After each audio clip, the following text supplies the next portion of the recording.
Hello and welcome to the Rock Your Voice podcast. Vocal coaching tips that will transform your voice, interviews that will inspire, industry guidance, and so much more. Without further ado, let's get on with the show. Hello and welcome to day 9 of the 12 days of vocal magic. Today we're talking about the power of vocal improvisation. Now this can cause many to break out in a sweat or have anxiety. Some singers really like to hone their craft, really lock it all in and be like, this is what I'm good at, this is my lane, this is where I'm at. Some singers are coming to me saying, how can I really improve my riffs and runs and get things really moving around and to be able to lock things in. So it's kind of an interesting thing. We have to go color outside the lines. The train needs to go off the rails a little bit. We got to go off-roading to be able to bring it back on track and really lock it in with control. So this for some people is really hard to do because you've got to kind of just get out there, go do it. Explore and try. Now, if improvisation isn't your jam, you're much more used to I'm going to learn it and repeat it and sing it, then great, that is fine. But I do encourage you to explore some of these ideas because they will help you with your ear training, they will build your confidence, they will get you exploring new things, new techniques, new tones. And I'm not just going to be talking about sort of like riffs and runs here or melodic improvisation. I'm going to encourage you to explore different tones and textures in your voice as well. So what is vocal improvisation? It's sort of spontaneous creation of melodies, rhythms, vocal textures. Again, coloring outside the lines, going and seeing what else is out there, creating something different. You'll always hear ad-libs at the end of pop songs where they have kind of the overdubbing of the chorus will keep going, but then there's these other kinds of oohs and ahs and yeahs and ooh yeah baby over in the background. That was just a terrible example, but it's just you know what I mean. So a fun way to sort of start to get into it, pick a track that you love and just kind of follow along with those little ad-libs that they throw in at the back. Billie Eilish's latest one has a ton of that at the end of the song. I forget the name of the song. That's really unhelpful of me. Birds of a Feather. The end of Birds of a Feather, Billie Eilish. Tons of ad-libs and kind of overdubs and stuff going on there. So that's kind of fun if you learn all of those little extra parts. Hey Jude, you want to learn all the ad-libs there just to get really confident with kind of exploring some different things that aren't necessarily the strict melody of the song.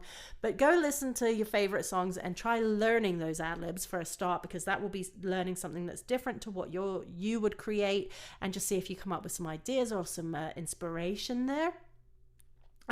Now it builds creativity and a really a good connection with the music and the audience, especially if you're on stage and you want to really dig in and do something a bit different than what's on the recording of your song, or if you want to really elevate while you're recording your song, it can really build the energy. So having a think about that and how that is on your favorite songs and how the singer of your favorite songs is doing that. Listen to what they're doing, how they're doing it, and start trying that with your own stuff. So just being really creative with that.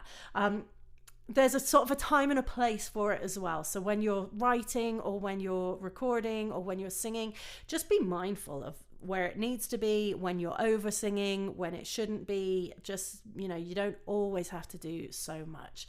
So the benefits of improvising and vocal improvisation, it can enhance your creativity. You're going to explore new vocal possibilities and music ideas. It's going to build your confidence because you're going to break out of your comfort zone and start to trust your instincts and your ear, and start to trust your emotional connection to the songs that you're singing, and let you kind of go in different areas that maybe you wouldn't go. It's going to improve your musicality because, again, it's going to strengthen your ear training, your rhythm, your adaptability, and it brings in the audience. So for a live performance, if you're going to really try something that's cool and unique and big, that's maybe not on recordings of your stuff, it can create a really unique and memorable performance. Things you can start doing to sort of tap into this: make sure that you're warming up with scales. You're not just warming up singing along to your songs that you know and love, or just singing your songs to warm up. Start incorporating scales into your warm-up, and then start incorporating more challenging melodic motifs, like different intervals, different jumps, trying different scales. Don't just stick to the same scales every time you're warming up. Just start exercising your ears a bit.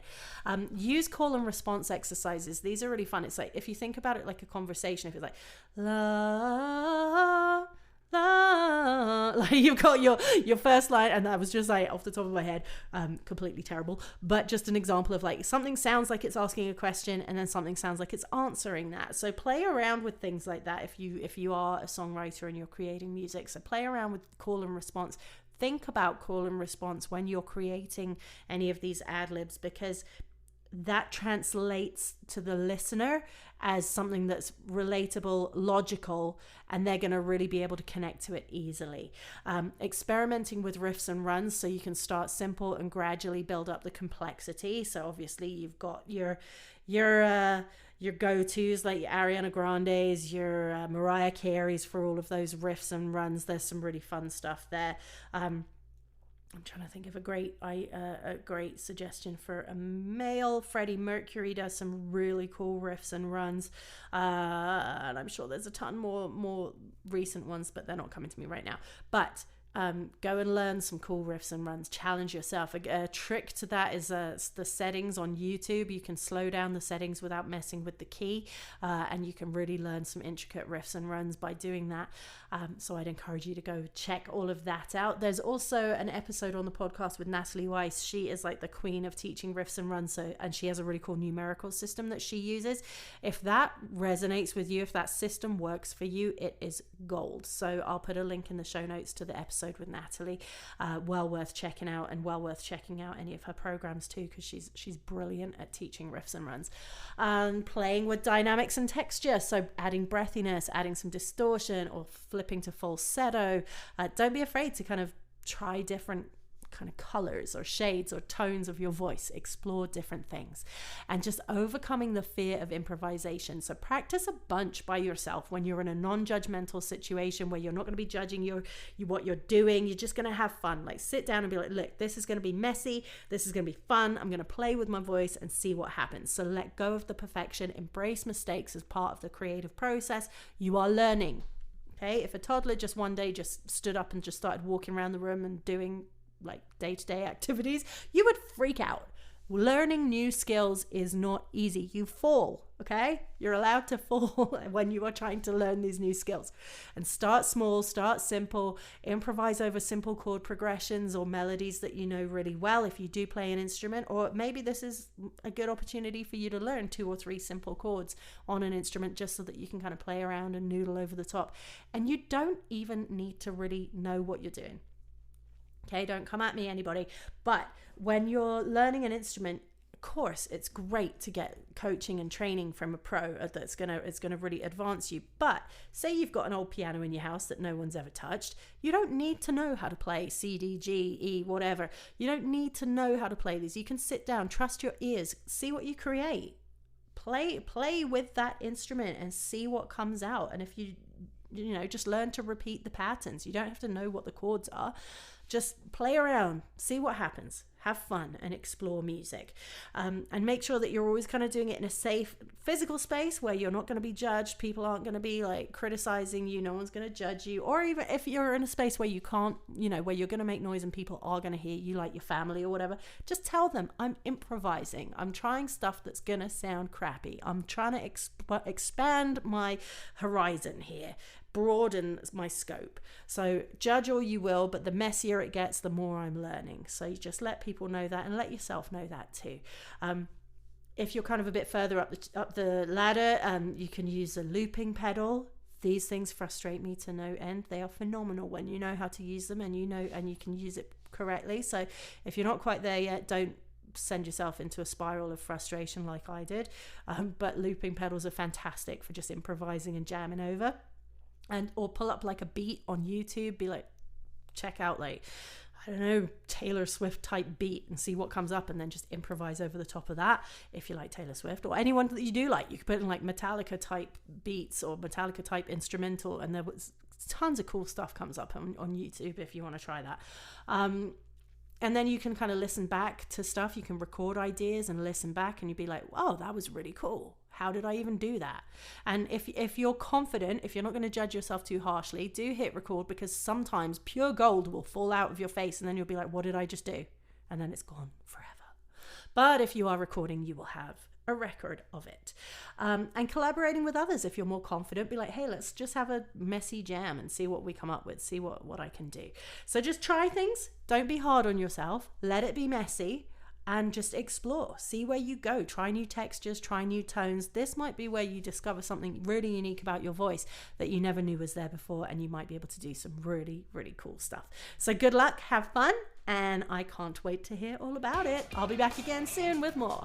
Thank you so much for joining me for the 12 days of vocal magic. Now the new year is just around the corner, and with that I have new vocal programs just for you. I'm super excited. The VIP program is kicking off again in January. I only open the doors to this twice a year, and VIP is all about voice, industry, and performance. Now we've got the Emerging Artist program kicking off. It's 8 weeks of live training with me, and we cover things like songwriting, marketing, branding yourself as an artist, copyrights and royalties, registering, streaming, releasing new music, pitching for gigs, media prep, all of the things that you need to know as an independent emerging artist.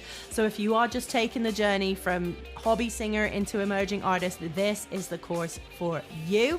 I will put the links in the show notes. Now also, if you're just starting out, I have the beginner singer VIP course as well. That one is going to take you from the shower to the stage in no time. So whether you just want to learn how your voice works, how to get the best from your voice and have confidence in it, or if you do want to start doing things like open mics, getting on stage, singing karaoke with even more confidence, this is for you. As always, the weekly vocal workout you can jump in and join at any time, and I do have the High Performance Coaching Club, which also includes live training with me as well. You'll also get access to the entire weekly vocal workout back catalogue too. So check it all out, the links are below. Enjoy, and I'll see you again tomorrow.